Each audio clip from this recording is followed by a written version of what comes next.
ओम नमो भगवते वासुदेवाय नमः। सत्य सनातन धर्म यूट्यूब चैनल पर आप सभी का स्वागत है। आज मैं आपको भादो मास के 5वें अध्याय की कथा सुनाऊंगा। प्राचीन समय में कौशंबी नगर में सुदर्शन नाम का एक साहूकार रहता था। वह अत्यंत धनवान था, लेकिन दान पुण्य में उसका मन नहीं लगता था। उसके पास भरपूर धन था, लेकिन वो क्या करता था, दान पुण्य से दूर रहता था। और वैसे हर महीने में दान पुण्य अवश्य करना चाहिए।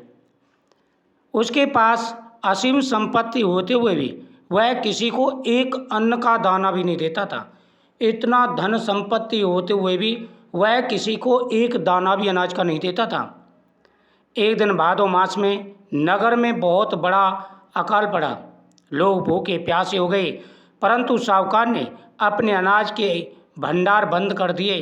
ऊंचे दाम पर ही अनाज बेचने लगा। अब इधर क्या हुआ, इधर तो पूरे नगर में हाहाकार मचा हुआ था। सभी भूखे थे, अन्न के लिए तरस रहे थे। और साहूकार ने दान देने की जगह पर क्या किया, अपने अनाज के दाम थे वो दुगने तिगने कर दिए। लोग परेशान हो गए, दुखी हो गए, हाहाकार मचने लगा। ऐसे समय में देखा जाता है दानी का दान। जब लोगों को ज़रूरत होती है तब लोगों को दान पुण्य करना चाहिए, आगे बढ़कर के दान देना चाहिए। इससे आपकी हर मनोकामना पूरी होगी। तो उसने क्या किया, जब अकाल पड़ा तो उसने दाम घटाने की जगह पर दाम उल्टा 2 से 3 गुना बढ़ा दिए। उसके पास ऐसी संपत्ति थी, लेकिन फिर भी उसने किसी की मदद नहीं की। गरीब लोग दर दर भटकते, लेकिन वह उनकी विनती नहीं सुनता था। इसी समय एक वृद्ध ब्राह्मण उसकी दुकान पर आया और बोला, साहूकार, मैं 3 दिन से भूखा हूँ, मुझे कुछ अनाज दे दो, भगवान तुम्हें सुख देंगे।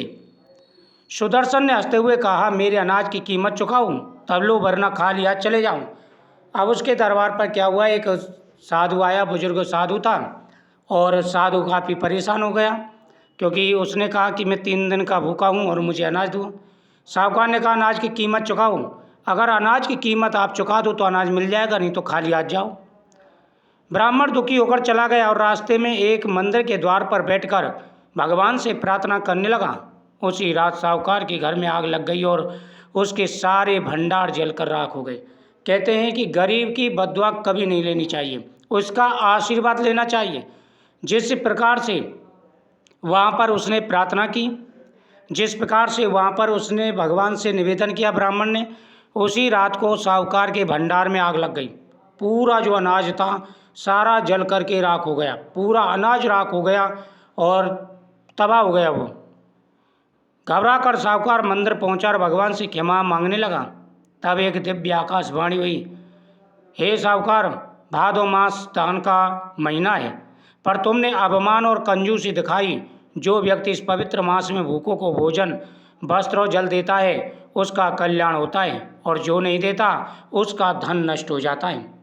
हे साहूकार, तुम्हारे पास धन होते हुए भी तुमने धन नहीं दिया, किसी को दान नहीं दिया, इसलिए तुम्हारी संपत्ति नष्ट हो गई। जो व्यक्ति भादों के महीने में दान पुण्य करते हैं उन पर भगवान की असीम कृपा बनी रहती है, लेकिन तुमने ऐसा नहीं किया, इस वजह से तुम्हारा धन नष्ट हो गया। पश्चाताप से भरकर साहूकार ने शेष धन गरीबों और भूखों में बांटा। अगले वर्ष भादो मास में अन्नदान और गौ सेवा का व्रत किया। अब साहूकार की समझ में आ गया कि इस महीने में दान पुण्य का बड़ा महत्व होता है। तो उसने मन में संकल्प किया कि अब यहाँ से आगे मैं दान पुण्य करूँगा और कोई भी ऐसा कार्य नहीं करूँगा जिससे भगवान नाराज हों।